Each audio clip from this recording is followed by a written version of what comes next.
FCS Fans Nation. Welcome to Friday night FCS pregames. Here's the starting crew with you. You got myself. We've got Kyler Neal. We got Matthew Frazee and Will Seiler. Whoop. Here to have a little pregame with you guys. What's everybody drinking tonight? I'm going my Matthew Frazee, but I'm going the Leigenhagel's Oktoberfest. Oh, my man. Is it any good? I've never had Oktoberfest. I've had their summer shandy. I mean, it doesn't hold up against summer shandy, which, my man, look at this. From the depths of the fridge. Cheers. Summer shandy. I spilled on my keyboard. That was a mistake. It's 40 degrees in North Dakota, and I'm drinking summer shandy. It's for mental, makes my mental game strong. So, yeah, Leinenkugels, baby. I'm drinking some ranch water, a little seltzer on a day like today. Ranch water. You guys are gonna think I'm weak. I've got the old Dasani right next to me. Oh, but what is because you're a doctor? What's in the bottle? Yeah, we know it's full of Stroika. Oh, yeah, totally. While everybody joins us, make sure if you're unaware, this is kind of a live participation show. Feel free to ask us questions and stuff as you go. But nothing better. We've got the game pulled up here thanks to Matthew Frazee. It's commercial, so we'll wait till it's back on. But Princeton right now, guys, absolutely demolishing Cornell on a little Friday night FCS. We've kind of had this conversation. I'm kind of curious your guys' quick thoughts on ranking a team like Princeton, who is getting top 25 votes in a top 25. Matt, do you want to start? Yeah, they're at number 19 right now in the stats top 25. Oh, boy. I think I have to give up. I honestly think I have to give up. I've kind of been a stick in the mud the last couple weeks, pushed back against Kyler and some folks about ranking Ivy teams. But I think there's just too much evidence on one side to where you have to rank them. And I think the most compelling one for me is that some team may benefit from playing them as a quality win. So if they're going to affect other teams' schedules and their strength of schedule, then I think you got to put them in.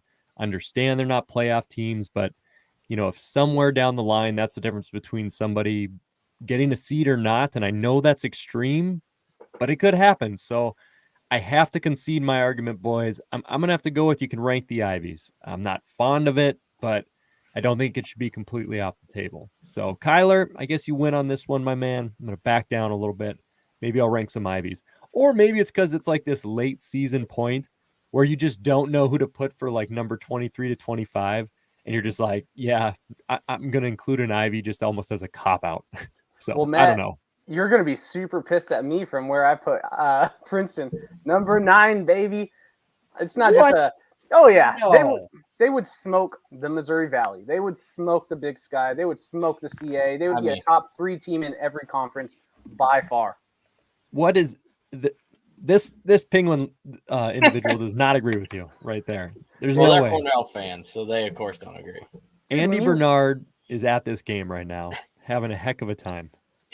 Princeton is solid. Cole Smith is having a season already. That's quarterback there. The Princeton recruiting classes.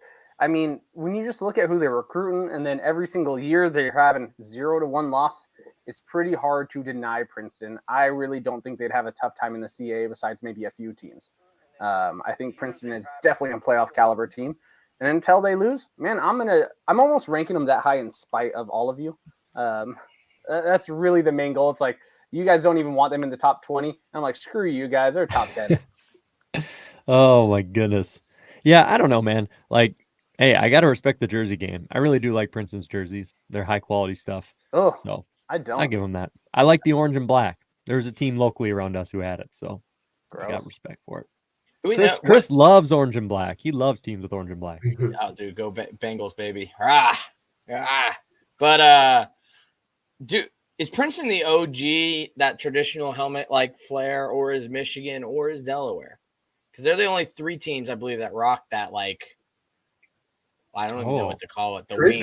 Princeton's got to be the OG. They're so old.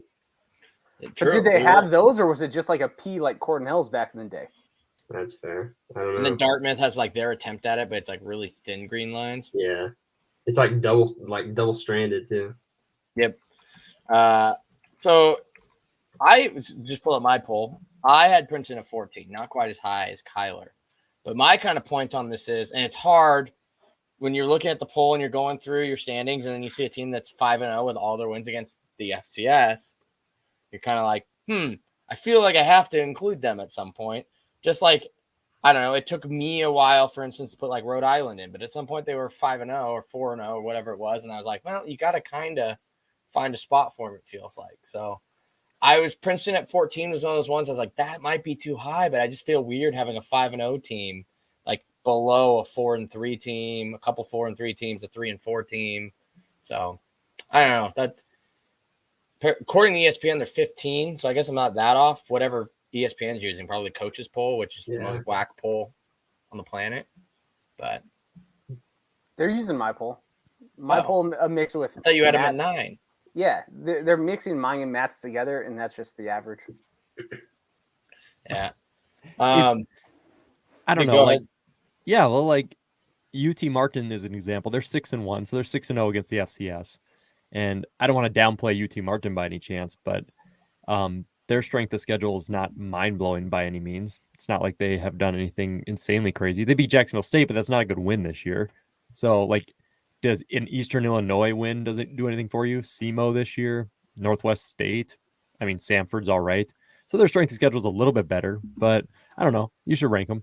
And I'm not sure who this Facebook user is, but he's right. Yeah, might as well rank them at this point. Throw them in there. I could find, my point of bringing up UT Martin is, I think the Skaggs are doing well, but I could find teams with similar strength of schedules in conferences like the NEC and other places that Patriot, Pioneer. Yeah, their competition's not as good. So and anything, the Princeton, the top level of the Ivies, like Princeton, Harvard, Yale, aren't bad. Like you could argue like the top half of the Ivies are better than most of the NEC and Patriot. Yeah, that was Jesse Basher coming in with that comment. Oh, Vandal.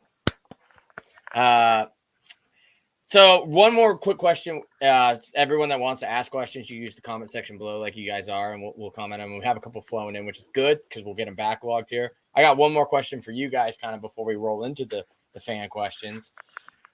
Do you like – I mean, I know we got the Ivies on these last couple weeks, but we've had the Big Sky on Friday night a couple weeks ago with Weber State, Montana State. Would you guys like to see like one of the other conferences also get featured on like an ESPNU, ESPN2 on like a Friday night FCS game? Like, is this something you think there might be an appetite for? I don't think so, man. I hate to be a negative Nancy, but I think the spring season was a rude awakening for the FCS. And maybe you can blame ESPN and maybe you can blame Disney or whoever you want to about like they didn't promote it enough. But God, those spring ratings were brutal. And you're talking about a time where there was nothing else on. Yeah. So I don't know. I think it takes that FBS. I think it takes that tradition of the Ivies. I think it takes the HBCU and the Celebration Bowl or that FBS label to really get those eyeballs on the television. And I hate to be a negative Nancy here because FCS Fans Nation, right? But yeah. I don't know if that works out. So I don't know. This is kind of my show idea for next week was like weighing in on like a Friday night FCS, kind of like the Weber State game. Because I don't know. I know Montana and Eastern did really well. Well, I mean, in the FCS bracket at least. But the issue with that was like Saturday, and you got most Saturdays you're not going to be able to put like an FCS game like that on. That's why I was like, well, maybe this Weber State Montana State thing has some legs. But I mean, I wish they just do it just because at the end of the day, there's still nothing else on. I mean, would you rather have some replay of some game or, you know, Quidditch or whatever, you know, Richmond's playing, or would you rather have a nice Friday night game versus the FCS? And I don't care if it's Ivies, I don't care if it's NEC. I think it's at least something to watch. And of course, it's not going to do big numbers, but it's on ESPNU on a Friday night. Are they trying to do big numbers, especially like the same night as the World Series? They're not trying to do big numbers. They're just trying to put something on for the average person who doesn't know what else to watch, maybe at a sports bar or something else that gives more eyes on. So, yeah, I'm all for it. More eyes, the better, even though it's not made to do numbers. This game is not made to bring in eyeballs. It's made to put something on an empty slot. October? Yeah, if that was the question, then I apologize. Like, I do agree. That would be really cool. And the FCS doing it would be awesome. My main thing was just like, I don't think they'll view it as viable, if that makes some sense. October 29th, right now, it's about 8 o'clock Central, 9 o'clock Eastern. You've got on ESPN Charlotte versus Miami, the Heat, NBA. After that, you have the Dallas Mavericks versus the Denver Nuggets. That's your ESPN Uno. ESPN Do, you've got Navy at Tulsa and then Sports Center. And then on ESPNU, after this Princeton game, you have, well, at least in my area, I doubt this is for everybody. Maybe it is. Clackamas, Oregon versus Central Catholic Oregon. Yeah, that's everywhere. That is everywhere. We're getting it in Texas. Clackamas, Oregon High School. Let's go. I mean, you might be. No, you should check your ESPNU. I get Texas games all the time. Hey, Clackamas, home of CJ Jordan. But okay, I got to interject, gentlemen. Do it. Famed football coach Herbert Fritz Chrysler is credited with popularizing the winged helmet nationwide in 1935 while head coach at Princeton University. Screw you, Michigan. Princeton. Screw you. And to quote Michael Scott, Wikipedia is the best place to find anything you're looking for because anybody can write anything, so you're getting the best information. It's true. Yeah. Will, let's bookend this real quick with you. As a neutral here, right, in terms of you're not a big Sky guy per se. I mean, you're an FCS fan. Did the Montana-Weber State game pique your interest at all? Did you watch it? Yeah, I mean, as an FCS fan, I felt like had to kind of. It was a big game. Now, if it had not been two, top 10 teams, it might have been a little bit different. But any publicity like that's good publicity, really, for the subdivision. Now, it's not going to change the world for FCS football, but I mean, it like Kyler said, it fills an empty slot and it piques the interest of a specific set of viewers, and so I mean, it's not a bad thing. I mean, I don't watch MAC football, but I watch it on, Tuesday nights late in football. Action, baby. Yeah, I mean, I don't watch it on Saturdays, but I'll watch it on a freaking Tuesday. Some Wednesday night Fun Belt. Yeah, the Wednesday night Fun Belt games are awesome. I watched Coastal last night. App State last week. Yeah, now, granted, there's people that are going to watch the World Series over that, but I'm not a huge Major League Baseball guy, so I'm going to watch Coastal and Detroit over that. So yeah, I will watch college football over baseball the majority of the time. I don't care who it is. I will absolutely watch paint dry over baseball. All right, so let's get into the questions here. First one off, we got from Josh Weiser. Weiser. Any chance NDSU gets upset by Indiana State tomorrow? Matthew Frazee, I feel like you're the perfect person to start with this. Outside looking in, no way in hell. I wish I would have zero evidence of this ever occurring in the history of mankind. And maybe I think it was Joshua was the guy asking. Maybe he's kind of throwing some shade here. In 2012, Josh, there we go.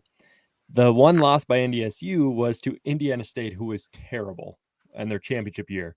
Brock Jensen threw 2 pick sixes, and NDSU lost, I think it was 17-13 or something. So Indiana State, besides a field goal, just had 2 pick sixes, and they came in and they shocked the world. So I'm going to say absolutely no. I would love to say absolutely no chance, but because of 2012, I will say there is a 0.1% chance that NDSU gets beat by Indiana State tomorrow. So actually, to expand on it a little bit, if Quincy Patterson was the guy and we never saw Cam Miller in the spring because they say Quincy's shoulder may be dinged up, then you might be like, oh, problem with the quarterback. That could cause chaos. But we saw Cam Miller at least be efficient in the spring, and he might be the starter moving forward. We don't know. So no matter what quarterback plays, NDSU should be fine on Saturday. Don't put your money on the Sycamores. The only thing I know is it's a lock that everyone outside of Fargo is rooting for Indiana State. So that's the only thing I'm betting on. Let's have some chaos. Go Indiana State. Screw Fargo. Hey, I got to say this, though, honestly. In 2 weeks, if you're an FCS fan, obviously you shouldn't like North Dakota State if you're an FCS fan. You should respect what they do, but you should not cheer for them ever, right? Well, you got it. Opinion, yeah. I think you do because it's good. It's the biggest brand, but I see what you're saying. I root for them in the sense that most people in the FBS circles are aware of North Dakota State. Now, am I happy when we get some other teams in Frisco? Yes, but I am definitely not rooting for Indiana State tomorrow. Well, the thing is, let's just go 2 weeks down the line. This will start some conversation. Shouldn't the FCS community should be cheering for SDSU in 2 weeks? I mean, it should be full throat, go Jackrabbits, beat NDSU. Because let's just be realistic. NDSU is not going to lose to Indiana State. In 3 weeks, they're not losing to Youngstown. And they're going to beat South Dakota at home in the final week. So the difference between everybody traveling to Fargo to try to get to Frisco or forcing the Bison, at least in the semis, to travel unless there's an upset, I mean, that's a big difference in terms of people's hopes and dreams for getting to Frisco. And yeah, James Madison beat them in Fargo once, but everybody should be cheering for the Jackrabbits outside of Bison Nation in 2 weeks. I'm cheering for NDSU to lose every single week and be out of the playoffs. Well, I mean, you would just being honest. I don't want to. I don't. I'm gonna let it go. I gotta let it go. Well, they have had 3 losing seasons in 57 years, so Bums. Could be tough. Tough. All right, enough Bison talk. Yeah, I was gonna say I pulled up the stats while you were talking. The only shot they have is you're kind of in your classic trap game. North Dakota State does have South Dakota State, their biggest game of the year. The following week, that is one, and it's on the road. We're maybe at home. You sleep past Indiana State. They're smushed between 2 top 25 teams. So I get where like maybe some Indiana State fans think they're going to sneak up on them, but I mean, Matt alluded to this. They've played 10 times. It's 9-1 for North Dakota State. That's a better winning percentage than most people have. Yeah, and the average score differential is 36.9. That's easy. So easy to cover. I don't know if Indiana State's going to put a dent in that number next tomorrow, but yeah. Next up, we got Maxwell Smart 420. College sports over pro sports. The one I was looking at is he had one talking about gambling, which is obviously something I like to talk about. Maxwell Smart 420, the betting community totally ignores the FCS. I try to get people into it. Maxwell, I agree with you.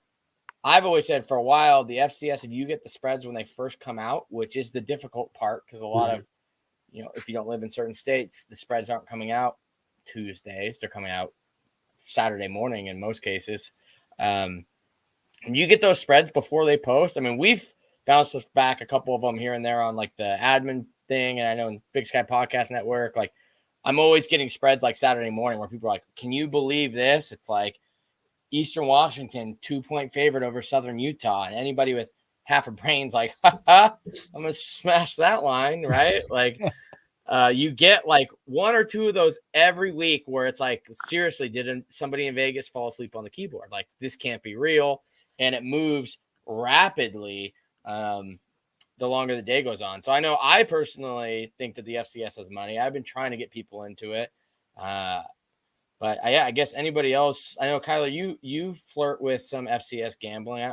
Matt, I don't think you do you? Well, where everybody's at, and yeah, you could go through Balavo or whatever Russian website you want, but like Will, where you're at, is sports gambling legal there? No, you got to go to Tennessee if you want to do it here. Chris, is it for you in Idaho?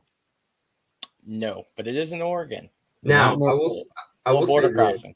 We can do it like we have a casino in Hot Springs. You can do it in person, but we can't do it online. Gotcha. Yeah, that's the big thing is like, can you open up the app for BetMGM or whatever and do that? And Kyler, can you do that in Texas? No, you cannot. So allegedly, there's a place called My Bookie. Allegedly, that never heard of it. I allegedly might use. Yeah, Chris and I, we do not bet. But when we do, we see some of these lines like, what was it? Campbell opened up as a 1.5 favorite dog against Kennesaw last week. It's like, Jesus Christ, bet the over, bet the spread. Kennesaw is definitely going to cover. So you'll see some of those all the time. Like was what Chris was saying. If you know the FCS somewhat, you will find a lot of money out there because one a week for sure. Yeah, minimum. That Kennesaw State line was just ridiculous. I was like, really? You have only Kennesaw as a 1.5, or maybe it was even a 0.5 point favorite against Campbell when it first came out. It's like, that is just ridiculous. Yeah. So Maxwell's got a couple of spreads. He's got two. We're just going to bounce off them real quick. And then we got, I think, a question we can really talk about here after. Merrimack. Do we like Merrimack to cover 16.5 versus Central Connecticut State University? Are they really? That's good. So I'm assuming Central Connecticut is the favorite here. Because if they're not, I'm smashing Central Connecticut. Right? Let me see here. My bookie doesn't have it up yet. So, but let me put it this way. I think Central Connecticut State, either way, that's kind of one of those high spreads I would typically avoid. Especially Central Connecticut is trash. Are they? They're one. Yeah. They are But so isn't bad. Merrimack like? Yeah, Merrimack had an upset this year. Who did they beat? They beat like Holy Holy Cross. Cross or Sacred Which Heart. that's a pretty big upset. Versus has Merrimack as a 29-point favorite. Well, I guess Dude, there's that your is- answer. Versus says Merrimack. I think Central Connecticut, but to be fair, I've watched very little NEC and Patriot. What was the spread? You said 16.5 for Merrimack? 16.5. So according to Versus, which is usually right in picking, I don't know how it is against the spread. They're normally pretty good in the spread. I mean, as good as you can be, right, for any type of analytics. They're about 78% to 82 on any given year, which is pretty damn good when you think of it. If you can win, almost 80% of your bets, that's pretty solid. I may have that number off. Maybe it was 69 to 72. Maybe that sounds more realistic. But they're pretty accurate for any type of analytics. But I don't like those big spreads. I don't like anything above really like a 10. I get really nervous betting above a 10.5, even if it's like the North Dakota States versus Indiana States of the world, where you're like, oh, yeah, they're going to cover for sure. I just hate those big-time spreads. But, man, Central Connecticut is trash. Yeah, and then he's got one more for us. Holy Cross, Lehigh, over 43.5. Let's see. Look, I've got a strategy. Especially, I'm a big believer in it's like golf.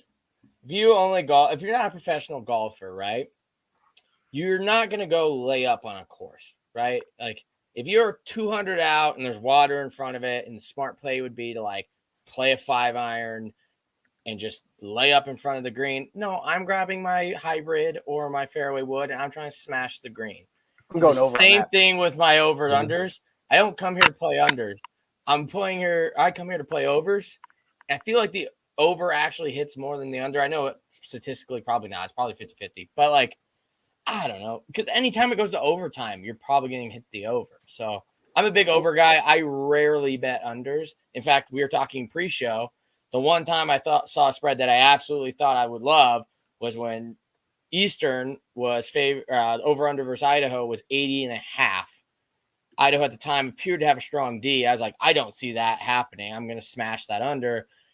Ends up being 81, I think. And then that was like the biggest bet I placed all year. So I hate betting unders. Every time I do it, it seems to bite me in the ass. What makes me nervous on this one is this is one of those games I think Holy Cross could probably win like 42-3. To where like you would think that one of these teams going over 40, so automatically you go, all right, you should probably bet the over. But this might be a total skunk out. Lehigh might not score. Lehigh has 4 touchdowns all year. Yeah, and that's why I'm thinking it's going to be like a 38-0, something like that. I want to bet the over on this one, but I really think the outcome may be that 38-0, 42-3, which you're not going to cover that way. That over would have only hit one time for Lehigh all year long. Or no, twice, sorry. Yeah, Villanova and Fordham. They just stink. Yeah. All right. Jamie Williams. They stink. They stink. They stink. You got to do it in that little here, Will, you have a little bit of an accent. Will you say they stink? Richmond stinks. Yeah, there you go. That was perfect. All right. We got one from Drew S. here that I think can lead into some conversations. Educate me and maybe others. If an FCS team declares the move to the FBS, does that qualify that or disqualify them immediately from the postseason? the next season, or is this just up to the conference's discretion? Well, it wouldn't be up to the conference discretion because it's the NCAA rule on scholarships. Scholarships will dictate it. And so I've been on the other side of this, so maybe you guys are aware, as in I've seen teams move up to the FBS when we were FBS. I didn't see how the sausage was made, and then was on the reverse side of it when we came down and had to cut scholarships to be immediately eligible for the playoffs. So I'm not actually familiar with like how App State, Georgia Southern, those schools did it. They? Yeah, go ahead, Matt. Oh, sorry, man. Yeah. App State was on a trajectory of what James Madison should be, which is they needed to transition more quickly than what some schools have to do. And App State was not postseason eligible. They declared they were going up, and the next season were not postseason eligible. From everything we're hearing from the Sun Belt in this expansion, once they get all the teams they want, which they just got Marshall today, they'll finish with James Madison. They want to start that league competitively with everybody on the playing field within that Sun Belt in 2023. So really, there's going to be no time to waste in terms of giving James Madison that opportunity to get that additional scholarship number next year in 2022. So that will make them ineligible for the postseason for them to participate in the FCS playoffs. So James Madison will play in whatever the CAA looks like, as we already are seeing rumors that that bottom southern part of the CAA may bail into the SoCon, which is another topic within itself. But you could almost guarantee at this point that James Madison, this will be their final run in the playoffs and an opportunity to play. And how that does work is really when they're allowed to start recruiting against more scholarships than what the FCS level is allowed. So I think it'll be similar to like App State, and they won't be in the playoffs next year. So this will be their last chance to try to win an FCS title, and we'll see what happens. So yeah, it's because I was gonna say I felt like that was how it was. Like if you're going from the 63 to 85, if you decide like James Madison, we have basically one season after this to kind of do it. I think this recruiting class, you immediately start signing as if you have those 85, because that gives you 2 classes to prep for the FBS. So you have a better chance of being like an App State or Georgia Southern that was competitive immediately when they made the jump, as opposed to a Coastal that kind of floundered for their first couple seasons there, flirting with 500, having some close games. But then when they got in there, they got their feet rolling. But I do know, I thought App State, if I recall, was not eligible to win the conference their first year in the Sun Belt, because I think they did, but they didn't get the bid to the RL Carriers Bowl or something like that. So that's where I was curious how they did it and if you guys knew, because I think I remember when we were in the Sun Belt, some weird thing like that where they didn't actually qualify for the bowl game. I mean, I'm not sure on the Bulls, but I know the CAA is already announced. Like, basically, I think I saw on Twitter all the JMU fans reacting. Where the CAA is like, well, we're not sure how we'll handle it if they can be a conference champion next year. And all the JMU fans are like, yeah, we're getting shafted there. They're definitely not going to let us win the conference, which, it is what it is. Just kind of, and maybe Will can talk on this a little bit because, this is now an A-Sun team, but, you followed North Alabama quite a bit, Will, right? Mm-hmm. Yeah. They're now just next year finally going to be playoff eligible. It's kind of the same type of transition, right?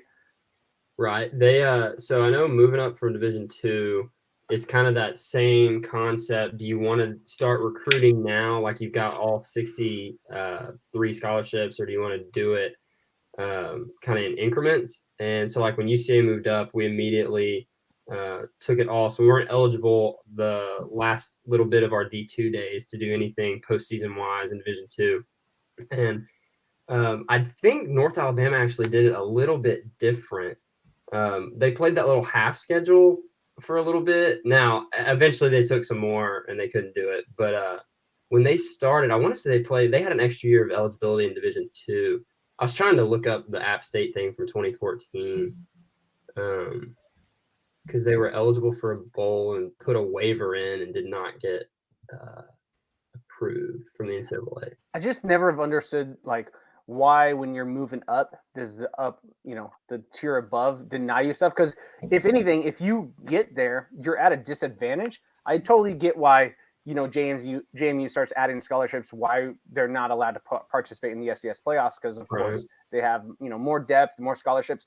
But I've never understood the reason why a D2 team goes to the FCS or an FCS team goes to the FBS, and we're going to penalize them. We're like, no, if anything, let's prop them up even more. Like, that is impressive if you can get to the postseason. If North Alabama, now, of course, they haven't been very good, but they've been competitive in some games. But if they were like a 10-1 team their first year in D2 or FCS, like, dude, give them a shot. I never understood that because they're already at a disadvantage, but it is what it is. Yeah, and Idaho can come down from the FBS and be eligible immediately. Isn't that backwards? Sense. Yeah. Made no sense. Yeah, NDSU 2 10-1 seasons ineligible for postseason play. I have no sympathy for you guys. You should. So here it is. So in 2014, the lovely Fun Belt, Appalachian State ended up finishing third in the Sun Belt. They went 6-2 with a nice ass whooping of the Idaho Vandals, 45-28 to close out their season. Did not make a bowl game. They were ineligible for postseason play due to FCS to FBS transition rules. What's less talked about, and shame on me for not remembering this, Georgia Southern came the same year, went 8-0 in the Sun Belt, won the conference, wasn't allowed to be crowned conference champion, and also wasn't allowed to go to a bowl game. That makes no sense. So Louisiana Lafayette was the 2014 Sun Belt champion. That was what it was, who finished 5-1 in conference. So it went 1 Georgia Southern, 3 App State, but Louisiana Lafayette won the conference and got the bowl game. And then now I see they also were vacated 2 wins later in the year due to NCAA violations. So 2014, what a wild year in the Sun Belt, man. And then we've been filibustering. We've got the Rev, Dustin Helton, with us. Dustin. Rev. You want to unmute yourself, and what's going on? Just sorry I'm late, but it's fashionably late. So thanks for saving me some conversation. I appreciate it. Yeah, speaking of fashion, Maxwell Smart wants to know, what the heck kind of jersey is that? This is actually the Toronto Arenas throwback from it's the precursor to the Maple Leafs. So wait, their nickname was the Arenas? So Toronto had a couple teams. They had the Arenas, they had the St. Pat's, and then they became the Maple Leafs. And so one of my biggest thing is collecting throwback NHL jerseys. So this is just one of them. It's finally cold enough to wear hockey jerseys down here, so it's a good day to wear one. So by cold enough, it was 68 degrees. Like, hey, that was cold compared to the F1 races last weekend. It was like 90 something degrees.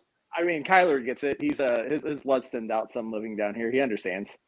Oh, in Arizona, it thinned out completely.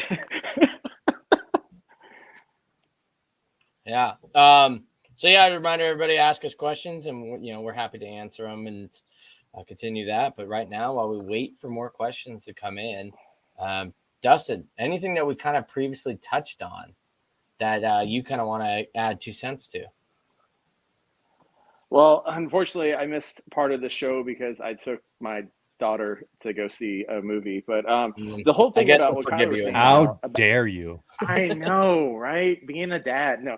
But the thing about what Kyler was saying, I totally agree with him. It seems asinine to me that if a team's going to move up, you're going to punish them for moving up. I think about Central Arkansas. Shout out Will. Whenever Central Arkansas, 2008, they came in and just ran through the Southland Conference and didn't get to go to playoffs. Instead, they gave it to Texas State, who Texas State was 5-2. Yeah, like that you're doing it. You're doing more with less. You should be celebrated for doing that. And the fact that it's not, it's beyond me. Like I don't get it. I don't know. I think it's stupid. Like I don't think there should be a 2-year transition period. I think it should be once you're playing the schedule, you're in, right? Like that should just be it. There shouldn't be any of this BS with a transition. Just once you're doing a full D1 schedule, you're in. You can go to the playoffs. Idaho's still in their transition penalty box. Fact. Let's lean into that. That's why they're not playoff. That's why they're not playoff eligible. Yeah, it's not that we weren't making the playoffs. We're ineligible, guys. So that's why. Did we touch on any other tainted topics yet, or no? Oh no. FCS betting. Do you like Merrimack to cover 16.5 against Central Connecticut State? So what does 16 and- okay, serious question. What does the FCS look like if Sam Houston, which is the top FCS target of the CUSA, which isn't even looking like it will be a thing, so maybe this doesn't matter. But let's play that hypothetical. Let's say the CUSA takes Sam Houston and exists somehow, and then James Madison has gone to the Sun Belt. Like, what does the FCS landscape look like outside of the Dakotas and Eastern Washington? I know that sounds really douchey from like an NDSU fan, but like, what does it become? Like, what are we looking at? Isn't that kind of exactly what happened? Georgia Southern and App State. Yeah, you file repeats. It's power vacuum. Somebody's going to find a spot and be there, right? Like App State, Georgia Southern has the second most FCS titles behind NDSU. App State won 2 or 3 in a row, and so like you got Montana. That look, safe to say, I'm dropping them, but like they're not back yet. Like if people want to crown them it, but they're not back yet. Eventually they will be. Probably, maybe, hopefully. Bobcats seem to be making a push. So I think it's just somebody's going to fill in. You think, Will right now with like the ASUN, the WAC with Rev, like maybe one of these teams out there. And then we saw it. I know we've all talked about it, but we coined the big three, or I didn't. You, Kyler, Matt, and Lawrence did. You're welcome. But it started when the Missouri Valley did not used to be in that conversation. It wasn't until App State and Georgia Southern left, the SoCon, where the SoCon kind of became that second tier conference, and the Missouri Valley was able to take over that spot with North Dakota State. So I think you'll see a conference. Maybe it's the ASUN, maybe it's the WAC, maybe it's both, that are able to kind of take that leap and maybe get some teams together. You have teams like Jacksonville State that have everything there for the taking and just need to find out the pieces. But I'll say, as an Idaho fan, like it definitely, if Sam Houston goes, James Madison leaving, or already big hurts, like if North Dakota State was to get that Conference USA bid, like it makes it really hard to be excited about this level of football. Now that excitement, I think, could come back as new teams flourish and we get those new teams that do become those powers. Like, Marshall left. People were bummed when Marshall left, right? It's funny to say now, but when Idaho left in the 90s, they were constantly a top 5 team with Boise State and Nevada, right? Like teams leave, and the FCS has always been able to kind of fill that footprint.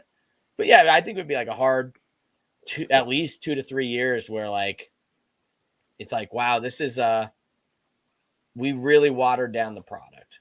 Sorry, everybody filibustered there, but because everybody wants NDSU gone. Like, get the heck out. We're sick of you, seeing you too much. No, I don't. Rev wants them around. But there are these underbelly teams where it's like they've been good, they've been consistently good, they compete at top tier, but they haven't had the overwhelming amount of success to the point of annoyance. You know what I mean? So well, here's the thing, and I'll tell you the truth, it would shock me if Sam actually jumped, because I don't, especially if it's an all sports invite, because I don't think Sam has the budget yet to do it. And they just tried to pass a referendum to put in an athletics fee to have the students pay. I can't remember what the amount was, and it failed because the school really didn't market what it was for. They tacked it on to the end of a homecoming ballot, and it failed immensely. So they didn't get any of that extra cash. I think Sam will at some point go FBS. I think if CUSA offers them, it's really hard to turn down the offer. But at the same time, if it's kind of the same thing that's gonna, I think, would pay North Dakota State. If North Dakota State got a football only invite, they would be out of here, as quick as possible. But I don't think North Dakota State can afford to move all sports into a conference as big as what Conference USA could potentially become. I don't see North Dakota State flying to Miami to play basketball, right? So I would be very, very shocked if Sam Houston left. But let's say that they did leave. You'll see teams come in and fill that void, and you'll see the WAC bring in good teams from D2 that are in Texas to fill in for Sam Houston. The teams like Midwestern State or West Texas A&M, they would bring them in to help the conference. But I think that's one of the things that gets forgotten about, is that if it's an all sports move, you have to look at the budget and you have to look at the money. People just focus on attendance and everything else, but the budget piece of this is huge.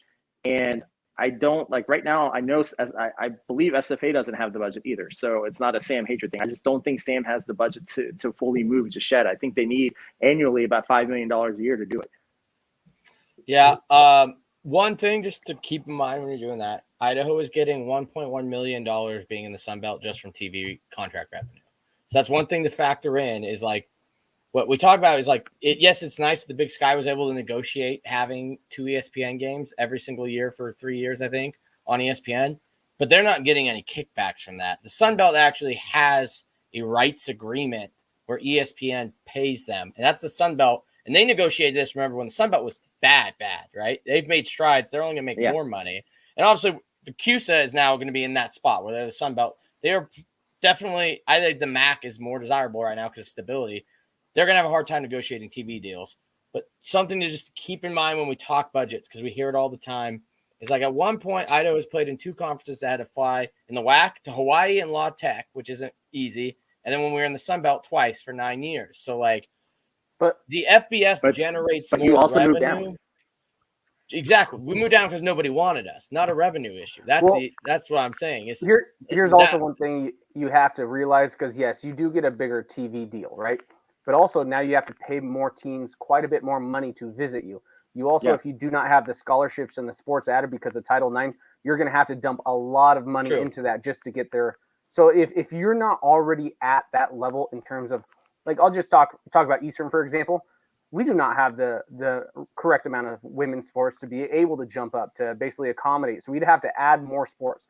Then if we want any home games in our stadium when we're FBS, you're going to have to pay, what is it, $800 to $1 million to an FBS school just for them to come visit? That's or $800K to $1 million. Yeah. I mean, you're still making that FBS money, where they're paying you guys $1.2 million because you're still on the FBS contract. So yes, you're getting $1 million extra a year in TV revenue, but if you want any home games in the out of conference, you're going to have to pay for that. Plus, you're going to have to add those sports. So like what Rev was saying, some teams it just doesn't make sense financially yet unless you already have some of those pillars that you've already been building. And like James Madison, their athletic revenue is massive. They already have the correct amount of sports. They don't need to change anything. All they're doing is getting money, and they're going to be paying a little bit more, but they're also going to be making quite a bit more. For a James Madison, it makes perfect sense when you already have all the correct pillars in place. For some other teams, it makes no sense. Yeah, Will and I counted this on, I guess, Tuesday night, and I think Sam had 14 sports. They have 15. They have 6 men and 9 women. So they'll have to add 1 and probably do men's. Yeah, because you have to have 16 varsity. That's another part of this too. Yeah, that's another part of that too, is that Sam doesn't have the sports yet to do it. I'm sure they can. I don't know. I'm sure they could take part in beach volleyball or something. Esports, baby. I'm telling you, that's the cheat way to do it these days. It's a legit thing. Like Boise State, I hate them. They have this huge esports team now that's like they're giving out scholarships and crap for. It's crazy. And one thing I just want to point out, because I think, Rev, you said it, something to keep in mind as far as North Dakota State's considered, most people forget this, the Missouri Valley that North Dakota State in is just a football conference. They play in the Summit for everything else. So you would assume a North Dakota State bid would be a football-only bid, which is not unheard of. There are teams, like I believe Buffalo was a football-only member in the MAC. UConn's trying to be a football member. Idaho and New Mexico State were football members in the Sun Belt. So like football membership is a thing at the FBS level too. So I would assume that's how the NDSU one would go, is there's basketball and Olympic sports would stay Summit Summit. And then they would get an invite for football only is what I would imagine. I'm assuming Matt. No, go ahead. Conference USA has lost 9 teams. I mean, Conference USA has lost 9 teams at this point. They have to not only stock up on football, but they have to stock up on all the other sports. I would be very surprised if they're giving out. I mean, I know there's rumor of UConn for a football only invite, but that would shock me if they're going after other schools and just saying, "Oh, just do football only," because they still USA have to fill everything. Yeah, that's to fill everything. Like they are so super depleted right now that they really don't have the room to say, "Oh, hey, North Dakota State just coming for football. We'll grab someone," because there's not much to grab. That's just so they're really in a bad spot. At least they have the blueprint about how not to do it, which your lovely new conference wrote. I was a part of that when, it was just add whoever wants to do it. UTSA, sure. Texas State, sure, why not? And then next thing you know, all those schools get, brighter, better, more sound foundations, and they all leave. And now the WAC is here we are in 2021, but 7-8 years later, finally rebooting. So yeah, I see your point. You can't just whoever wants in, let them in, because they're going to burn you immediately for once they get that foot in the door. But I don't know. An interesting note on NDSU and CUSA is I'm building this video. I'm going to drop it next week on the platform here in terms of NDSU and like legitimate breakdown of them going to the FBS or not, options, things like that. And from Keith Break, which is, I should be asleep because I'm going to be up probably 1, 3, 5 a.m. and it ain't from partying. With NDSU and CUSA, the television contract with NDSU, they pull in about $470K just from what they have with nationwide coverage and kind of the battle of the local networks going for NDSU football within the state. And CUSA, from their contract, now this was up in 2020, but they divvied up about $400,000 per team. So is NDSU willing to almost take an equal amount? And that was when CUSA was an established conference. So, like, what does that do for you flying your football team to Florida International near Key West or San Antonio? I mean, absolutely nothing. NDSU's really only realistic chance to do anything is football only to the Missouri Valley, the Mountain West or the MAC. And the Mountain West has zero interest in them, as confirmed by Matt Larson. No communication. And your sliver of hope would be the MAC is allegedly interested right now in Western Kentucky and Middle Tennessee, which would put them at 13 teams. Do they want to get to 16? Do they want a Liberty and an NDSU on each side? Maybe, but they probably grab somebody else, right? They're probably not as interested in just a football only for NDSU. So I just think NDSU's they're doomed because of where they are, and I'm going to cover virtually every detail in that video next week. Yeah, so. The one thing to think about with that though is, as far as the Olympics go, I think NDSU as a football member would make sense because Olympic sports, if you're a mid-major conference, you don't really want a huge conference footprint, not in terms of travel, but amount. Because if you are the Conference USA, you're only getting one bid to the NCAA basketball tournament, right? So it doesn't make sense to have 16 teams or be a part of a 16-team league for Olympic sports. Where in football, it doesn't really hurt you because most of the G5 has zero shot anyway. So that's like another kind of nuance there to think about is like, as far as a football only goes in a conference like Conference USA that is on life support, football only helps because they can operate Olympic sports with a smaller footprint. I think you only need 6 or 7 teams to function as a Division I basketball conference. So like they're there. It's just you need the 8 to be a football member school. So football only actually would benefit the Conference USA. But I mean, I agree with you. If I'm NDSU, you don't have to go slumming to just get there.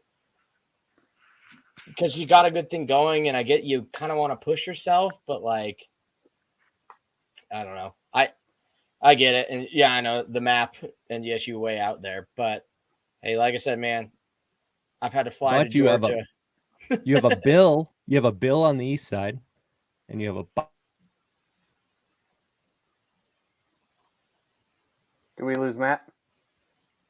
I think so. So let's actually bring this to Will and the Rev, because at the end of the day, both the ASUN and WAC have both aspired to be an FBS conference in the next 10 or so years. What's it going to take for your two teams? Central Arkansas, Will, that's where you played. Now you kind of cover them in the ASUN podcast. And then, Rev, SFA, they have a great little facility up there. What's it going to take for both of those teams to kind of meet this WAC and ASUN deadline? Because that is the end goal. It's two conferences wanted to move up as a whole. At least that's what they've said. Do I think it's realistic? Probably not. But what is the end game? What does your two teams need to do to actually make it a viable option? Or is there no viable option in the next 10 years? As far as UCA goes, so we meet the requirement for number of sports. We have 16, so we're good there. Obviously attendance is a little low, but you can fix that, by fudging some lines a little bit. But facilities wise, I think we're kind of in the same boat as like Eastern. You know, basketball facility is a little old, which I know that's not, you know, a basketball facility is not required to move up to FBS, but you're going to join a bigger conference with schools that are going to, you know, out recruit you with their facilities, things like that. And then, I mean, the football stadium in general, I think you have to update it a little bit because you look at Coastal now, they don't look like Coastal when they were in the FCS. And so facilities are a big thing. Budget, I don't know that we have the budget to do it right now, unfortunately. That's just kind of how it is here. So I don't know that we're in the spot to do it right now, but, you know, I trust that they've probably got some sort of plan. So I don't necessarily see it in the next 5 years like they were saying. But, you know, if you told me it was a 10-year plan, I'd say, well, maybe they've got something up their sleeve. But like 5 years, I don't see anything being so different from today that we could do it. Well, can I ask one thing? You have the minimum amount of sports, but is it the same type of Title IX requirements, or are you still going to have to add another sport to add those 20 other extra dude scholarships? I'm not sure. I know that we have. I'd have to look because that's kind of the kicker. You still may have to add an additional sport or two, right, just to cover if your scholarships are equal already. Now they're probably not because, you know, football at the FCS level has 63, you know, scholarships. So I doubt it. But unless you have like men's track, men's cross country, that's where there still is a kicker, and most people don't realize that when they're. The thing we do have beach volleyball and volleyball, which are sports you obviously don't have Nice. with men. We still have men's soccer, which a lot of people don't have. We have women's tennis. We do not have men's tennis. So, I mean, we do have some women's only sports that would hopefully kind of equal it out or balance it out to the Title IX. We do have more women's sports than men's. So I'm not sure exactly what the scholarship like difference is for Title IX though. So I don't know what the requirement is. You just need the same amount. Like flat rate. Yeah, it needs to be equal. I mean, at least that's from what I'm aware of. Maybe I'm totally wrong on that, but it needs to be equal across the board. So that's why typically you have more women's sports, because the football team takes up so many scholarships. Right. We just added beach volleyball like 4 years ago, probably. That's and cool. Then we've always had volleyball and tennis. Is that such a Southern thing, beach volleyball? Yeah, how cool is that? Yeah, you guys do too. That's so cool. It's just not a Pacific Northwest and No, I assume Midwest thing. But yeah, when we had some kids from San Diego. We speak of. Yeah, we got Wheatfield. We got Wheatfield handball. Yeah, we had some San Diego kids come up to Idaho that I hung out with, and they were like, "I just can't believe we don't have a beach volleyball team." I was like, "What are you talking about?" I was like a women's beach volleyball team? He's like, "No, dude, I played beach volleyball in high school." I was like, "What? That's a legit thing?" He's like, "Yeah, we played spring was beach, and in the fall we played indoor." I was like, "But you had an indoor men's volleyball team?" Yeah, but UCA probably doesn't have hockey. No. look at, he's like, "What the hell is that?" We at least got hockey up there. Yeah, on 3/4 size rinks. You shut up. It's so nice. No, I'm talking about ours. Are the rinks red too? No, they're all small, so they have to be club. Yeah. Is that the North Dakota State snow That's volleyball team? There you go. No, there's too many hills there. That's not North Dakota State. Hey, there we go, Kyler. It's the snow belt. There it is. There the snow we go. belt, man. We just need a snow belt volleyball team. Yeah, and then we can have a bowl game called the Snow Belt, like Snow Belt versus Sun Belt every year, and we'll put it like right in a place that might be warm but might be cold. Yeah, it'll just be a like grass Denver, field. Colorado. There you go. A grass field. Yeah. All right, so let's pivot this to like real quick. What's up? So we just kind of like, I don't want to say we bashed the FCS there for a while, but like we talked about leaving. I personally think there's a bright future for the FCS here in the future years. I feel like the popularity of it's growing. I feel like more everyday sports fans have kind of started to take bigger notice of it. I know I have Vandal fans that used to like say, I'm never going to watch a team. It was FCS, yada, yada, yada. To that NDSU James Madison game when it was on ABC, literally texted me about the game. So, like, I feel like there's a turning point, and maybe it's just me because I have fans that, like, you know, had always been FBS and some of them that were resisting the FCS. But, like, do you guys feel like the FCS has a bright future going for it and some, like, really good positive steps it's taken in the last couple of years? Let's go down the row. Let's start up top. Let's go with some the Rev and work our way down? I want to hear what the Rev says. I think yes. And if you think about where FCS has come from, and so let's think back about 12 years ago, back whenever I was stumbling my way out of college. Back then there was only like the occasional fan message board for FCS. There wasn't any really, other than local beat writers. There was no media. There was nothing like that. Now, there wasn't an FCS Fans Nation network. yeah. Like we have podcasts just out the wazoo, right? For anything that you want to enjoy in FCS. So yes, I think it has a bright future. I think it has an interesting future too, as you look at the dynamic of college football landscape as a whole. The conference realignment thing is huge, but what 5-10 years down the road, what happens at the FBS level? What happens with the college football playoff, right? Do we see another splitting of divisions again like we saw before? But not to go off on that thing. I think currently with where the FCS is in terms of we have games on ESPN3, so anybody on the couch, Joe Sixpack who doesn't know anything about FCS can turn it on and look and go, oh man, look, there's Marist and Bucknell playing. Let's check this out. Like there's all these means for folks who weren't into FCS football to get into FCS football. And then I think too, with our playoff system and the way it's done, it makes December a lot more exciting. So yes, I think there is a very bright future for the FCS at the moment. Mr. Sadler? Well, one thing that Rev said kind of stood out, and that was the playoff system. And we do the playoffs the correct way, but we're still Division I, and it's still Division I schools, so people still pay attention to a degree. And so I think even as schools leave and schools move up, because we do it the right way, yeah, we've got a bright future. It's always going to, we're going to find schools to take the place of schools that leave. So if North Dakota State, James Madison obviously is leaving. If North Dakota State does leave, like Chris said earlier, the power kind of just goes somewhere else like it did when the SoCon schools left. And so, yeah, I think the outlook is good. But just I want to say one thing. I said schools like, that could move up would make the FCS good as we go along.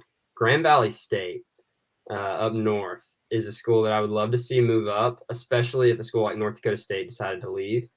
Because I think they could immediately be pretty good. But that was just because I was thinking about them earlier when we were talking about schools moving up. But anyway, I think the FCS is in a good place. I think we'll be fine, even if, some schools leave and schools come. Yeah, since I'll just hit mine real quick. The thing doing marketing-wise, like I would just like to see some better branding, as it were, of the FCS. I think we could do some cleaning house. Now that takes a little bit of commitment because I do think we're about to see this like tipping point on both levels of Division I football.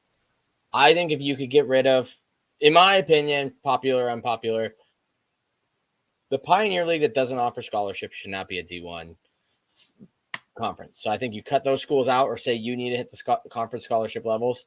I'd like to see you, force the hand of the Ivies a little bit and be like, look, you're either participating in a postseason or go do your own thing. Maybe something like that with the HBCUs too. I'd like to see them kind of make this like a full everybody in, do a little bit better. Because I think what the FCS has going for it is it's a lot more regionalized than the FBS, which creates awesome rivalries like next weekend with North Dakota State, South Dakota State. So I think it has a lot of that going. And I think if somebody just put in like back to it, there should be their commissioner for college football, like if you could just get somebody to kind of like chop some stuff up, maybe added another Western FCS conference and get some more schools out West. I really think, like you said, the playoff system is perfect.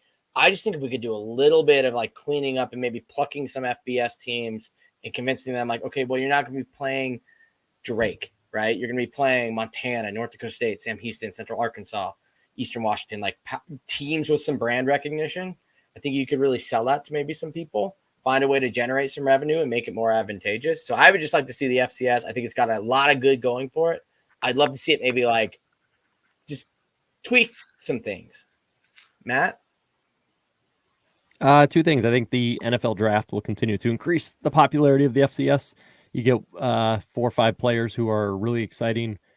People are beyond addicted to the NFL draft. They love digging deep into the sleepers and those things. And suddenly, if a guy's shooting up draft boards, a playoff game and other things become more intriguing for eyeballs. So, and that's things that ESPN and others will promote. Hey, Trey Lance from NDSU, if they had a fall season, here he is, and we might put them on ESPN2, and then suddenly eyeballs are paying attention. The other thing I would say is if you keep the current playoff format, that's going to keep it popular, because right now you're kind of, if you look on Twitter and stuff, you are the stomping ground. People make fun of a 4-team playoff, but they go, look at this, the FCS does it right, which is one reason I still think 24 is too much. But like, if you go up to 30 and stuff, you kind of become a joke. Now you're like the March Madness of football. So those would be my two thoughts. Is the NFL draft's going to, of course, keep popularity up with the FCS, and let's just keep the playoff where it's at, or heck, I know it'll never happen, but I'd rather decrease than increase, because you get it too much and everyone's like, well, welcome to the participation playoffs of the FCS. So keep her at 24. The only thing is with the new conferences, that's where I think there needs to be something, because like what we're going to have, is it 14? What's the conference total going to be next year? 12. 12 auto bids, 12 at larges. So, okay, that's actually not that bad. 50% of the field is the best teams and 50% is participation. I could be totally wrong on that. I kind of, put that out in the We're definitely known for live Friday night drinking statistic polls. So I think it's 12 and 12 right now.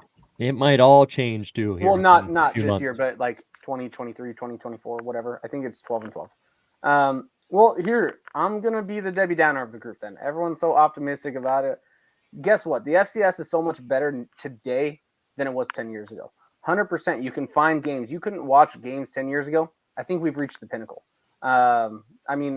Unfortunately, I will say that I don't see how it gets any better, because at the end of the day, now you can stream our games.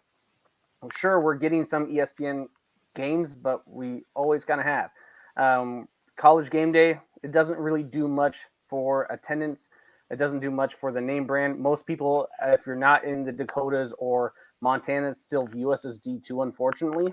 So listen, I love the FCS. I love where we're at compared to where it was when I was in school. No one knew basically what Eastern Washington was. They've never heard of them. I like the name brand. You can watch everything. You can stream everything. Hopefully Flow goes to ESPN Plus, so everything is the same. But I just don't see how it gets any better than what it is right now, unless you do the FCS G5 merger, which is just automatically going to bring more eyes on if the P5s decide to do their own thing.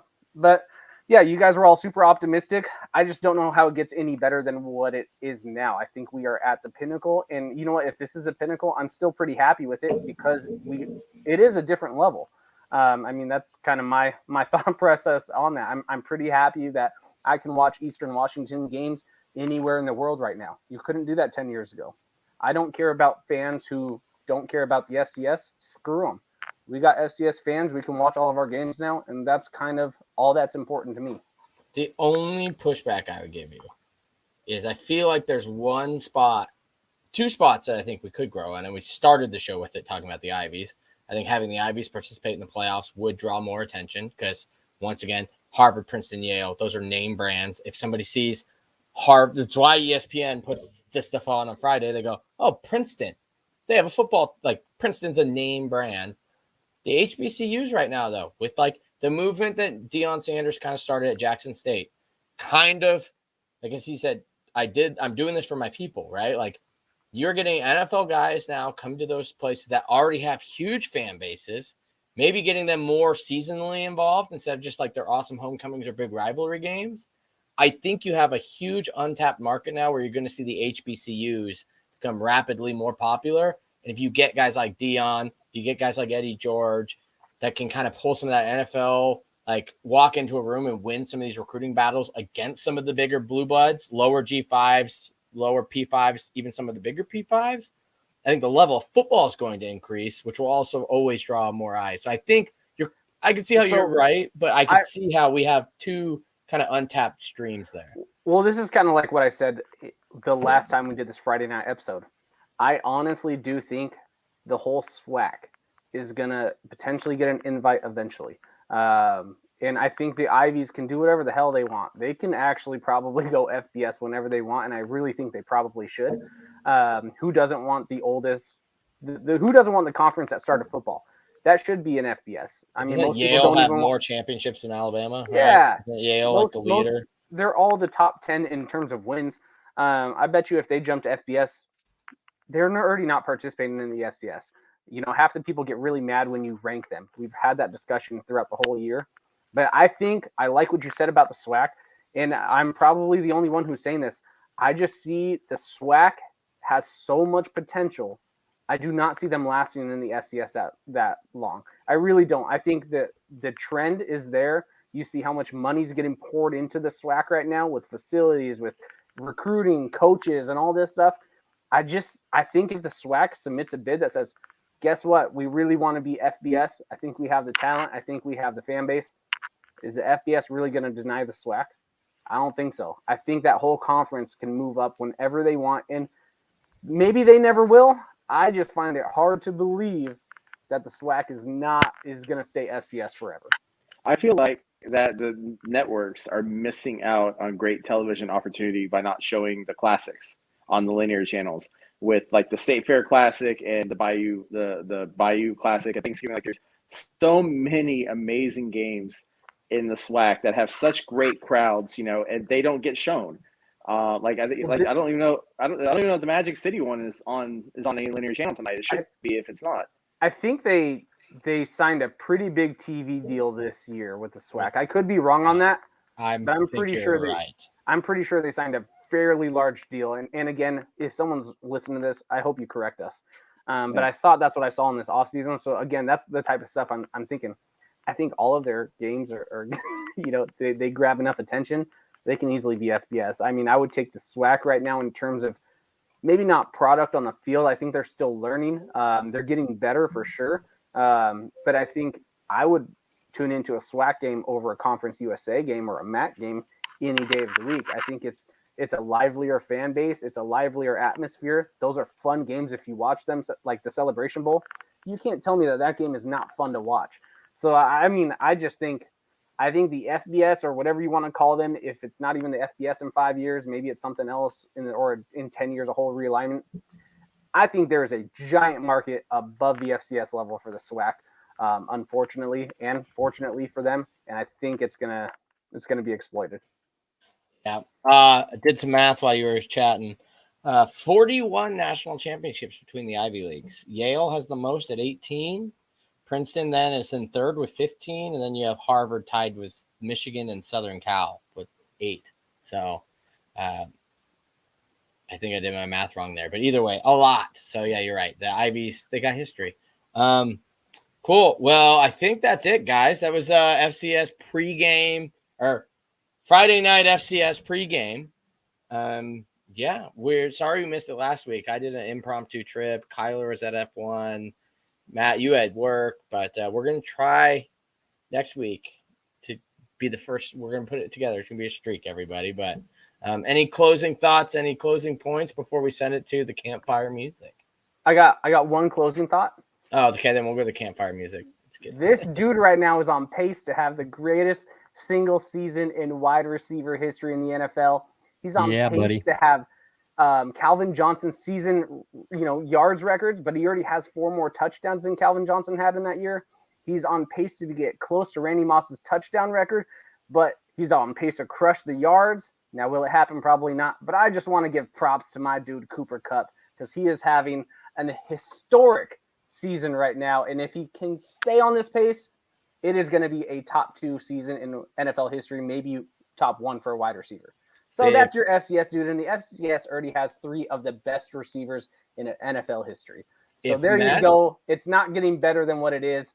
It's staying the same. Most people don't even know the 3 best wide receivers are from the FCS. Can you imagine if Matt Stafford if that does happen, Matt Stafford threw to Calvin Johnson and threw to the guy who broke Calvin Johnson's. That's why you tune in on Friday nights, folks. Yeah, you go Zark Muckerberg. Hey, well, everybody enjoy Saturday, and we'll see you guys next week.